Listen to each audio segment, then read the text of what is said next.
Yeah. Folks can join us and kind of pick up as we're going.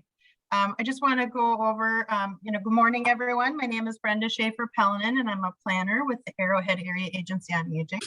I want to welcome you and thank you for joining us for today's session with Phil Johnson, the Managing Director of the U.S. Men's Shed Association. Today, we're going to learn more about what men's sheds are, their origins, how they can benefit your community, and how you can help to start one.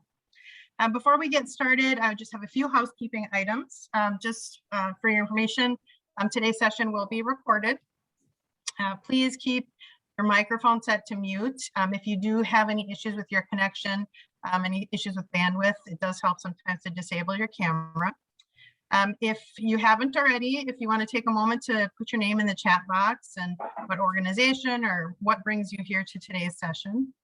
And just another quick reminder that you can visit our Facebook page for more information about other upcoming sessions. Our guest today, Phil Johnson, is a former jet pilot with the Marine Corps and holds a master's degree in software engineering. He has worked extensively in aerospace technology and software development and is a certified project management professional. Phil has 40 years of experience in forming and growing nonprofit organizations in education, sports, human rights, youth programs, and senior wellness.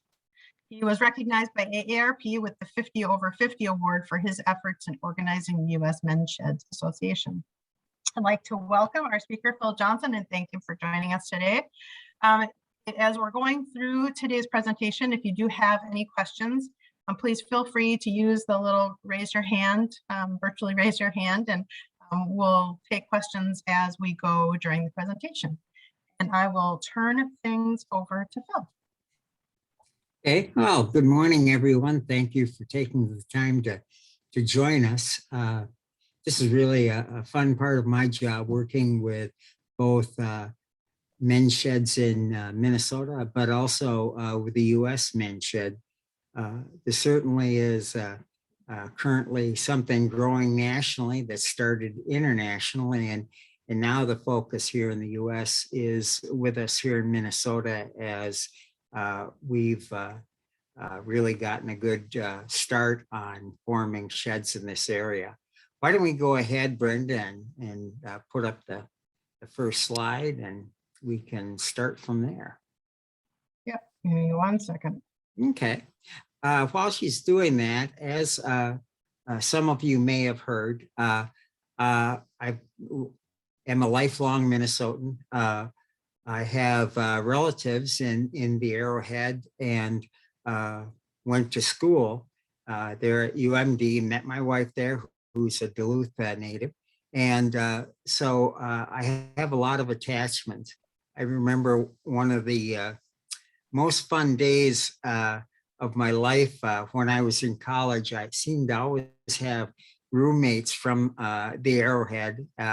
And I remember one day in particular where my roommate from Crosby Ironton or Deerwood had some horses and from friends, and we went horseback riding up and down the iron ore slide piles, or the big piles, and I just found that so fascinating, and we just had a great time. So I have good feelings for the Arrowhead, and am happy to talk to you today. Let's see. Let's see if you can all see the shared screen.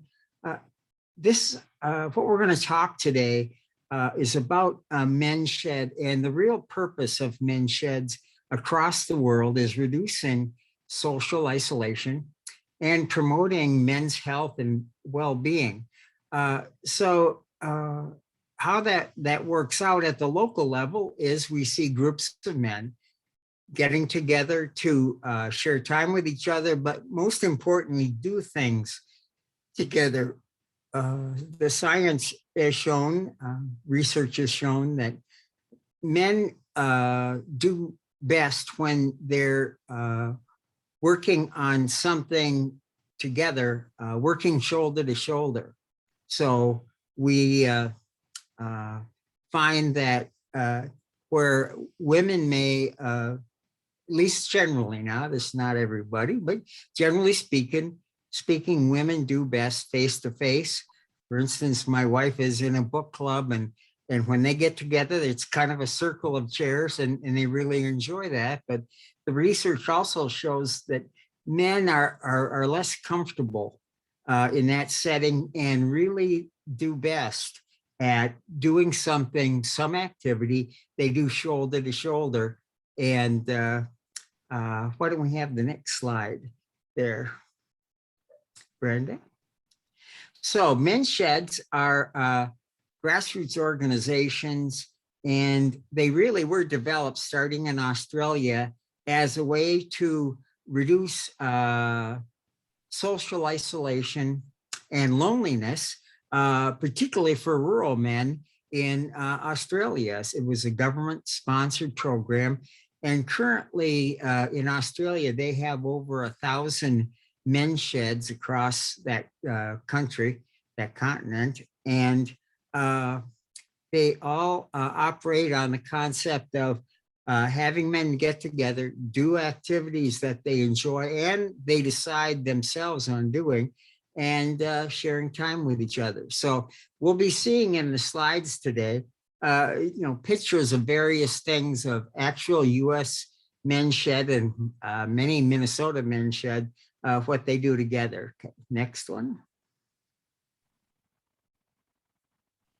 As I said, men get together and do activities together.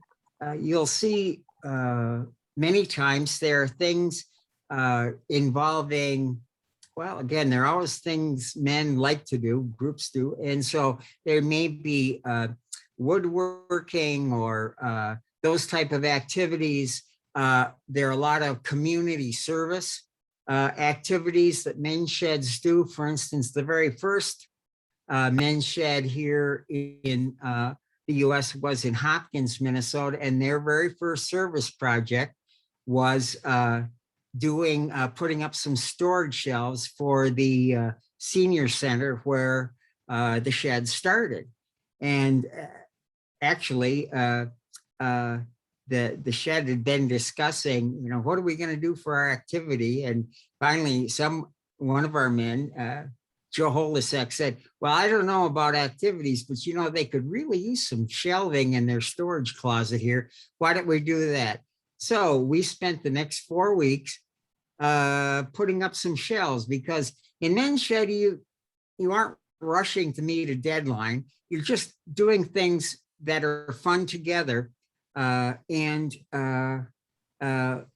we're always doing activities that men can end up talking with each other. So a typical activity isn't going to the movies where men sit in silence, but it's might be breaking down cardboard boxes, refinishing some furniture, those sort of things. Some sheds have adopted city parks. So once a month in the summer, their activity is to get outside, walk around together, pretend to pick up trash, and just enjoy each other's company. So next slide. As I mentioned, it did start in Australia, where they have quite a few sheds now. There's now men's shedding is in 11 countries around the world. Actually, it's more now. Both Denmark and Iceland have started men's shedding organizations. So I believe the count is 13 or 14 countries have men's sheds. Okay, next. So we got started in the US in actually January of 2017. I had read about men's shed online. I'd been retired about 1.5 years when I was looking for, other things to do. And I'm kind of a putterer and a handyman sort of guy. And so I went online and I did a search for retired men's activities. And the first thing that popped up were these things called men's sheds. And I thought, well, sounds kind of cool. So I looked for my local men's shed, and boy, the nearest shed I could find was in Ireland. So I actually called up a guy in Ireland, give information. And the fellow who answered the phone, John Avoy, I said, hey, where's my local, my closest shed here in the US? And he said, well, I'm afraid your closest men's shed is in Dublin. So it didn't exist at the time, but there were 3 of us guys in the US that had an interest in doing this and had started sheds. So we just decided to band together, and currently we have about 21 active men's shed in the US, and 5 of those are here in Minnesota. You'll see the names of the towns there down below. Okay, next. So how do we start a shed? It's really pretty simple. Now, worldwide, I have to say a lot of men's shed are based on a community setting up a wood shop, which makes sense.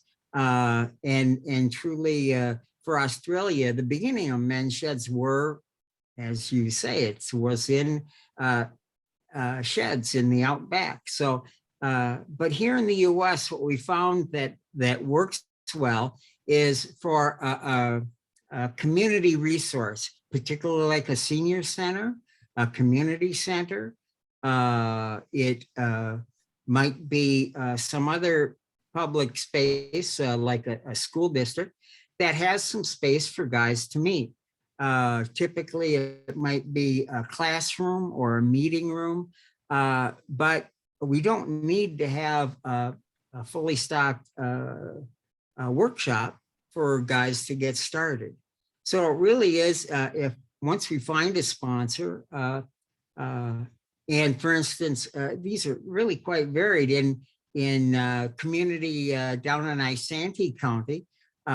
Actually, the Isanti County Historical Society is providing some meeting space for the first shed there in Cambridge that's starting up.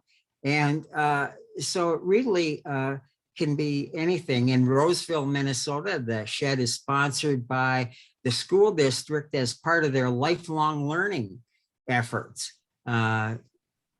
Because we find over and over again that guys, just because they're old, it doesn't mean they're done learning. We find that men's shed participants are typically curious and interested in learning new things. They aren't guys who just sitting around waiting for someone else to start an activity for them. Once we have a sponsor, somebody, we work with a sponsoring person and schedule something we just call an information meeting. And that can be during the day or the evening. And we have the sponsor, again, typically a senior center, invite anybody who's interested to a meeting to kind of learn about what men's shed are, for guys to meet each other and schedule a meeting. Typically in the US, because most of our sheds are sponsored by different organizations. Down in Illinois, it's actually a police department. In Denver, Colorado, it's a church. So can start a number of ways, but they decide, hey, let's meet Thursdays in the morning, or let's meet Tuesday right after lunch. And they schedule a meeting and based on what the guys want to do. So this isn't something where the director of a community center says, hey guys, we're going to start meeting Wednesdays at 3. The guys decide, when would be a good time, and they do that. Typically, shed meetings run an hour to an hour and a half, and certainly they can go longer. And the key is for the guys to get together and do something, again, where they can work shoulder to shoulder and just have a chance to chat with each other. once they start to meet regularly, that's about it.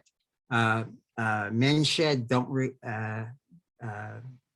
does not require taking dues. There's no cost to form a men's shed. And as a matter of fact, there really is no money required to start a men's shed. So for instance, in the case of the Hopkins Men's Shed, which has been going 4.5 years now, I remember for the first 3 years, they didn't even, I mean, they didn't have a checking account, or the only money they had were things that came up, like once they wanted to buy some t-shirts, so they collected some money. And so for their first 3.5 years, their checking account or their bank account was a leather pouch sitting in a drawer of the senior center directors. So they really are easy and fast to start. It's really dependent on the guys doing things they enjoy. So, and then just letting us know at either the Minnesota Men's Sheds or at the US Men's Shed. Again, I'm tied to both organizations. Next slide, please. So the question we get asked the most are what things do we do at Men's Shed? And really, it can be anything.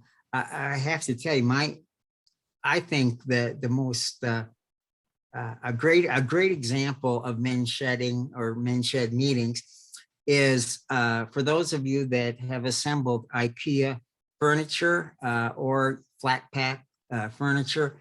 You may be familiar that they send you say a piece of furniture to build. So you open the box and there's just one wrench. It's an Allen head wrench, and there's some hardware and pieces of wood. And so one guy's got the wrench. A couple of guys are trying to, fit pieces together to screw together. And there's probably 3 or 4 guys who are arguing over these plans that have no words. So they're trying to put this together. And so you've got a few guys doing it. The fun part is everybody else gets to sit around and complain and criticize about what a terrible job the guys are doing. So that's really, in a nutshell, what men's sheds do. We find activities that are fun to do, but really they're activities that just allow guys to get to know each other and share their life stories. Also to learn new skills or activities that they're interested in. Our activity types typically are either community service, as I mentioned, things you might do for your local community center, or you might do for your town, like adopting a park. Another activity that is important is having speakers come in. Now, I say having speakers come in, but they could be the Shed's own members. It turns out, since men's sheds are made up of retired men, we've all lived a life. So every member of a men's shed has stories just because they've been around. And it's very interesting to have guys come in and to a meeting and maybe share their favorite hobby, talk about some specific experience they've had in their life. One thing I enjoy doing when we have an information meeting to break the ice and have guys start learning about each other. We start with a question: what was your very first car, and what did you like about it? What did you do in it? And of course, every guy has their first car and stories to go with it. So again, a great way, we aren't looking for fellas to recite, well, here's what I did for my career. We're looking for guys to say, hey, here are things that have been important to me, and here's what I enjoy doing now, or here's something I'd like to try. Finally, another type of activity are field trips. Men's sheds in the US like to go places and do things. Again, this ties into men, wanting to be lifelong learners. So a field trip might be a local historical society. It might be to a local business that you can tour. It might be to a state park here in Minnesota, places like visiting the state capitol or going to an airplane museum, which there are a number all over the state, and there's several in northern Minnesota. Just those sort of things, and whatever the guys are interested in. I mean, certainly if the group is interested in fishing, hey, get a pontoon boat or find a way for the guys to get out together and do some fishing. So again, typically we're meeting once a week. That seems to work out. And certainly if fellows want to do other things together, you know, other than once a week, we'll typically do projects, you know, maybe helping out a senior in the community with some maintenance issue they've got, or just providing some sort of service. A number of sheds like to do things like put up safety or handrails for seniors in the communities. And there are groups that then donate the materials, and it's just a great way in a couple hours for guys to outfit somebody's home with some safety device. So that's what Men's Shed activities are. Okay, next.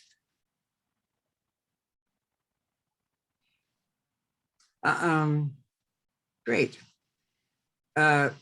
Here's some pictures of things, typical things guys doing.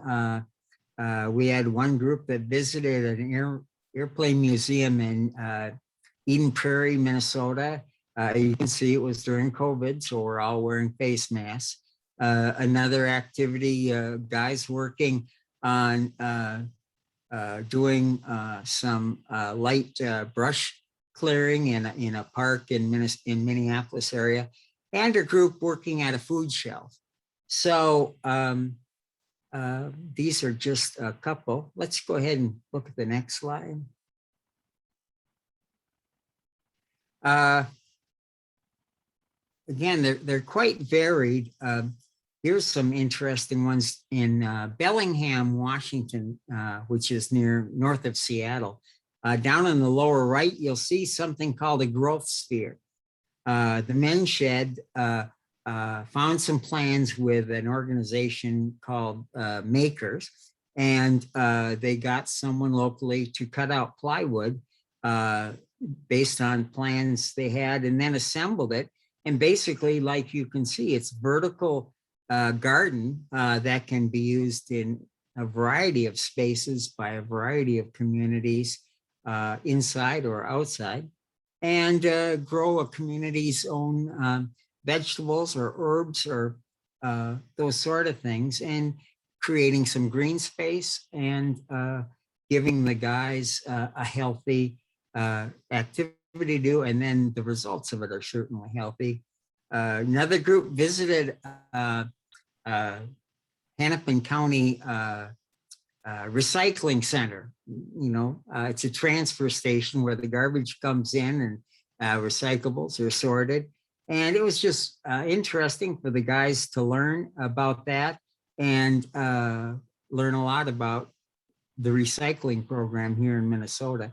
And the top one are some guys working at a city festival, scooping ice cream for free Sundays at the city festival in Hopkins, Minnesota. The ideas come from anywhere, and basically we're just looking for some activity the guys can do working together while they have a chance to chat with each other. Okay, next.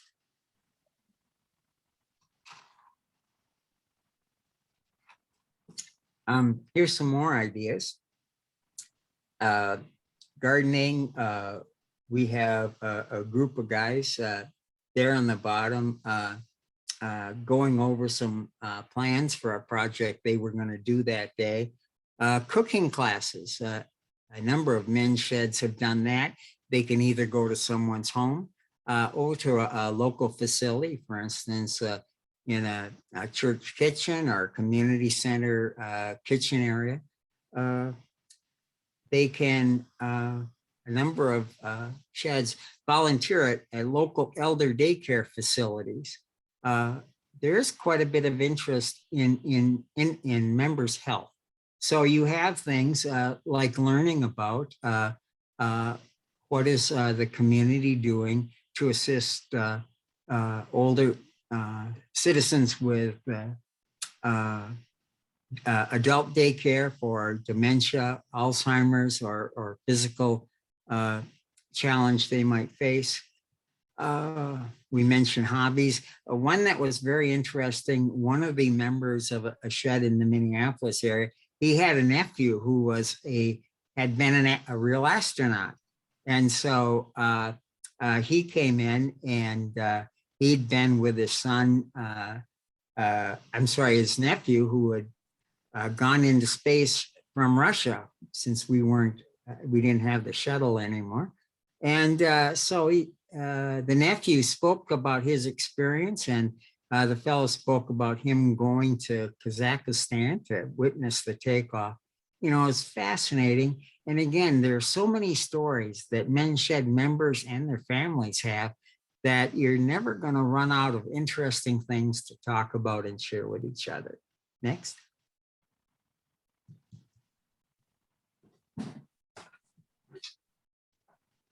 Okay. The need for Men's Shed really came about because the statistics say, and health research shows, that men experience poor health and well-being than any other similar demographic. So their morbidity and health outcomes are not as good as women in similar ages.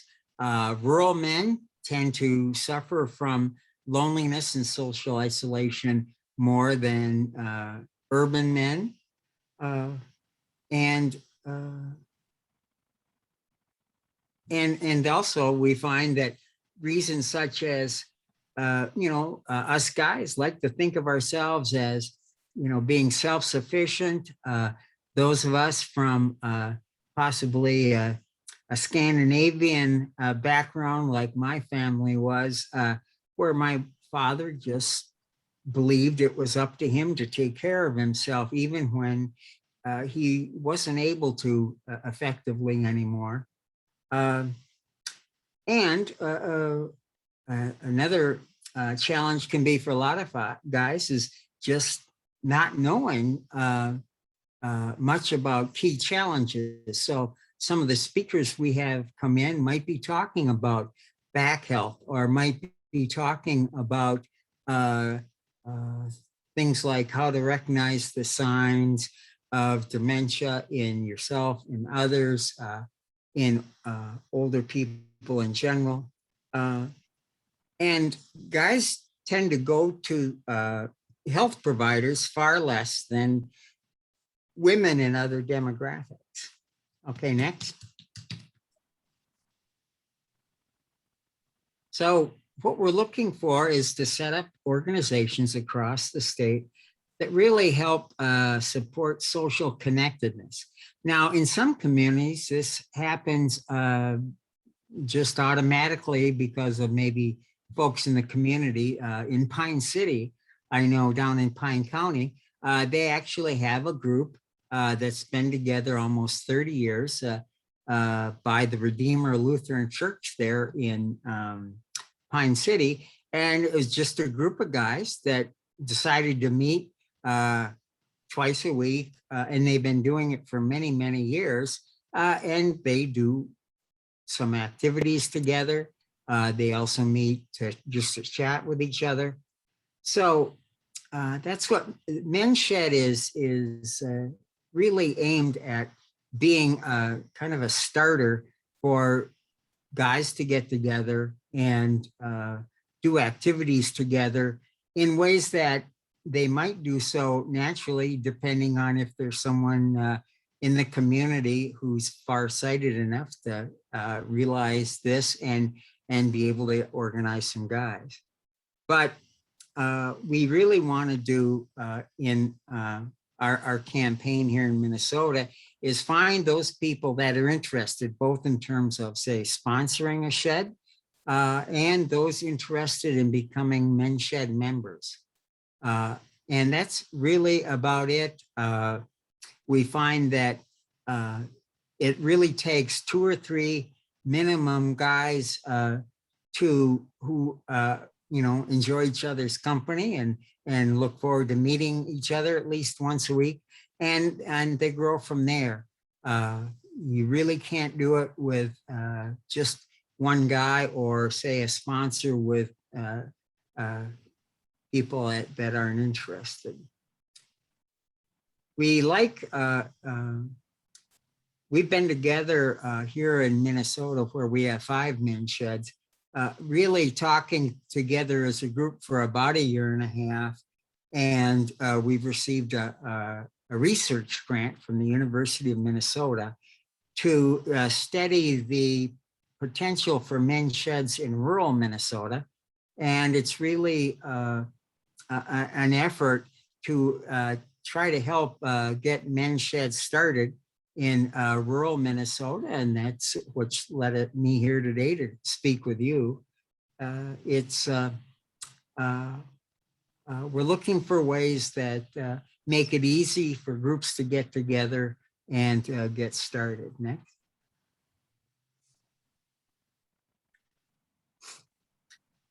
Yeah, as we talked about, what gets men's sheds to work for the members really are just finding meaningful things for guys to do together. As I mentioned, the first activity in the state was putting up some shelves. Anything, whether it's going out on a field trip, here the guys at the recycling center in Brooklyn Center, Minnesota, and also participating in activities that enhance health and well-being. So, say, adopting a park is a great way for a group of guys to get out and get some walking in, do something for the community, and picking up litter.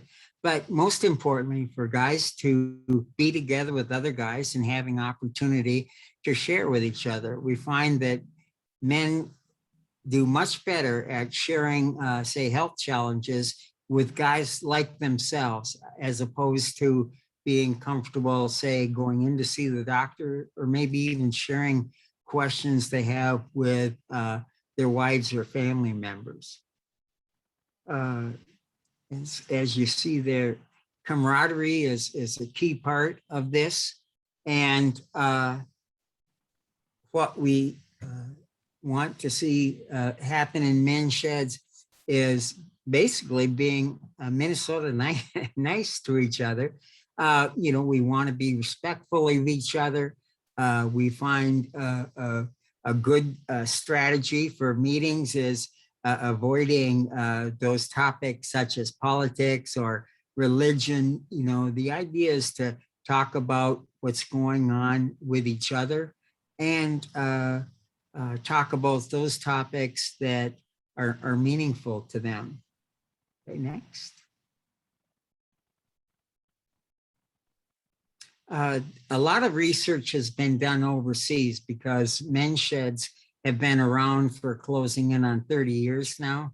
And they've been actively organized for 20 years now. And a lot of research has been done, and a number of researchers have shown this to be a therapeutic model. That is,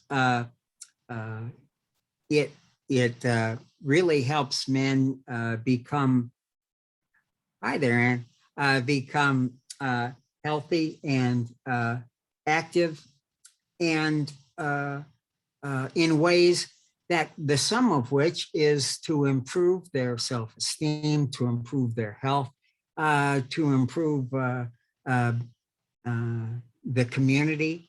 And it really is, we find that the studies in all the countries find that after periods of time, whether it's 6 months or 3 months or a year, men, just by participating, are improving their health from their mental health, from meeting with each other and finding purpose in life, to physical health from being more active, getting out of the house, getting off the couch, and doing things that just by doing them make them healthier.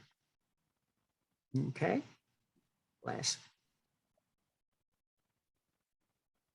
So what this meeting today is about is looking for help to help us find potential community sponsors, supporters, or members. And hopefully there's some of you that have an interest in seeing if this might work in your community. Next. So if you have any questions, you can call me, you can talk to Brenda, you can see an email address and our website there. We're also on Facebook and Me. So for those that are interested, there are a lot of resources that you can go look at and find out if this is something that might work for you or for your community. And with that, Brenda, do we have any questions I can help answer today? We haven't had any come in, but if folks would like to turn your videos on, or feel free to just jump in if you've got any questions or comments about how this might work in your community, with your organization, or anything that Phil might be able to answer for you. Just to let you know, we will be sending out a link to the recording from today, as well as the slides with Phil's information. So if you've got some follow-up that you'd like to do offline, you can do that as well. Good. Let's see. As I said, this is, go ahead. This is Marilyn with 8UA. Hi, Marilyn. I like I've watched something similar a while back, and I like the idea, and I'm looking at northern Minnesota and what we have here, and we still there have been a lot of clubs that have closed down, like the Moose and some other things, but we really do have a strong like VFW club in that. And a lot of the things that you're talking about, those clubs do a lot of similar, but it's both men and women that are participating. They do help out, like with the food shelves and that. So I'm just thinking, how something like that would work in our area, and maybe the beginning talk is the VFW club. So in order to become a member, you have to have had a family member in the service or something to be auxiliary or what have you. Sure. We really also have, very, very active Rotary clubs in the area that are men and women, and they do sponsor children's, like the fishing contest and things like that. So I'm not quite sure how I would out working around that or with those groups. So I'm thinking, so. Okay. Let me share some things with you. You're right. Communities have other community groups that do good things. What's different about Men's Shed, there are a couple differences. One, the focus is on retired men. Typically, we do have women members in some of our Men's Shed. But again, with the purpose being, we want fellows to be able to chat with each other and share particularly health-related questions. It's easier to ask a guy like yourself while you're doing something, say, hey, I haven't been hearing so well. Anybody have any ideas what I should do? And you can help each other. How this works, and it's amazing. I remember one of our early shed meetings in the Minneapolis area. The guys were sitting there all silent, thinking of something to talk about. And one guy held up his smartphone and he said, hey guys, I don't know about you, but I really have a picture I want to send to my granddaughter. does anybody here know how to do that? Every man in the meeting held up their smartphone and they either said, boy, I want to know that too. Or we had a few that said, oh, I've done that. And so they had a session on how to email pictures to relatives. And that's the difference where the other thing is fraternal organizations and those sort of groups typically have a purpose that is outside of the members themselves. Now with Men's Shed, the whole purpose is to improve the health, well-being, and community of the men. It isn't to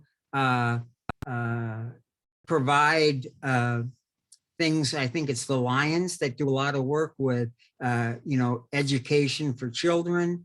And unlike, say, a golf club or a tennis club, the purpose isn't to show up and do an activity.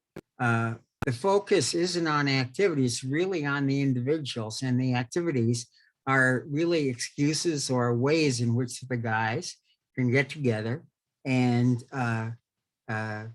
be healthy and learn new things. So that really is different. I hope you understand. It's not that there aren't groups that do projects like I've described.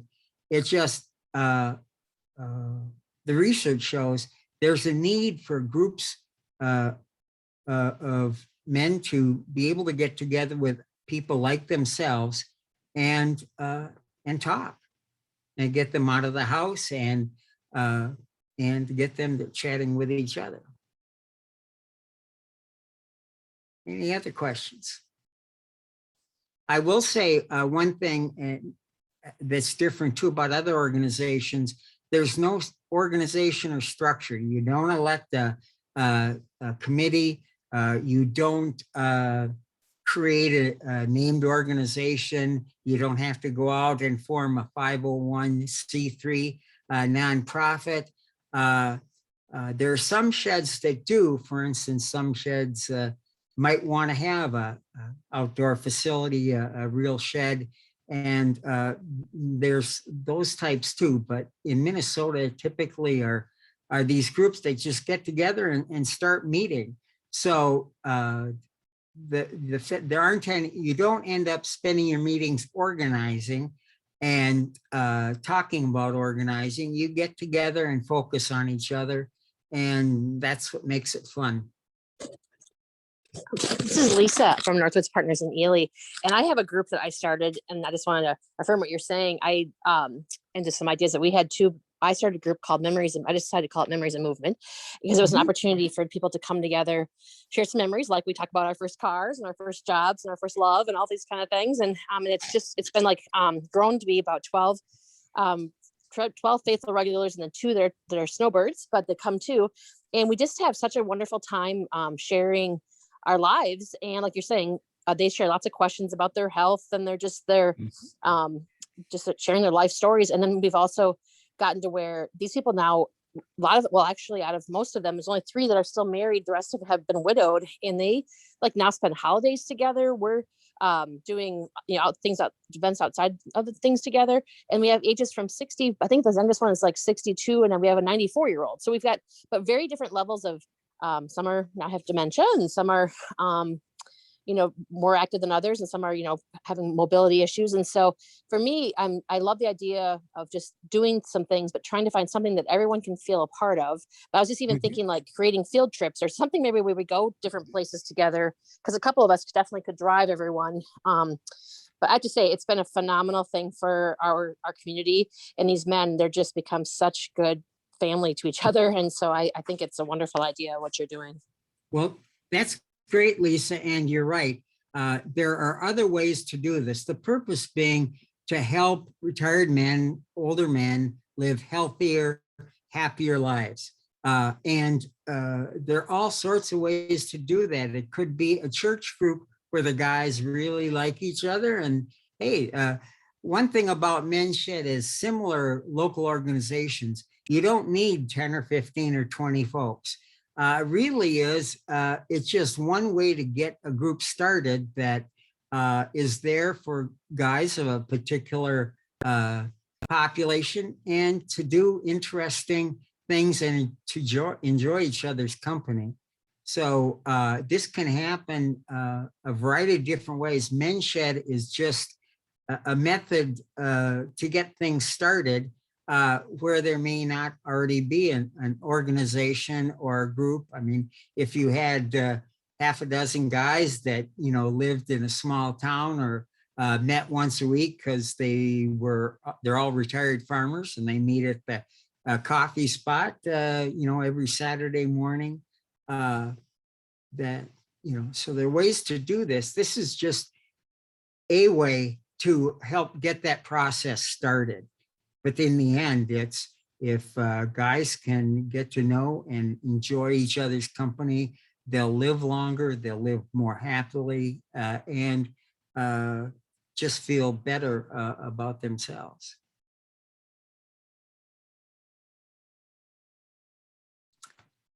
Anyone else have any questions for Phil, or have any comments or any experiences they'd like to share? Well, I thank you, Phil, so much for joining us today. I appreciate hearing about your experiences and hearing more about some of the things that the other organizations, the other men's sheds are doing. And I will be sending out a link to the recording from today, and also if folks want to share that with colleagues and things like that, and also send out a copy of the slides from Phil's presentation as well. And if, as Phil mentioned, feel free to, if you've got some follow-up questions or you think of something after the fact, to make that contact directly with Phil to learn more about how you can make Men's Shed a reality in your community. Again, also, if you want to check out our Facebook page for the Arrowhead Area Agency on Aging, we'll have information about future sessions. We've just wrapped up trying to wrap up some of our sessions on housing, and we're looking forward into some sessions on working with the Minnesota, the legal aid services of Northeastern Minnesota on advanced planning and things like that, and renters' rights. And so we have a lot of really exciting sessions that we're going to be announcing coming up pretty soon. So thank everyone for joining us today. And thank you again, Phil, for being willing to join us and to present. Everyone have a wonderful day. Great. Thank you, Brenda. Thank you all for attending.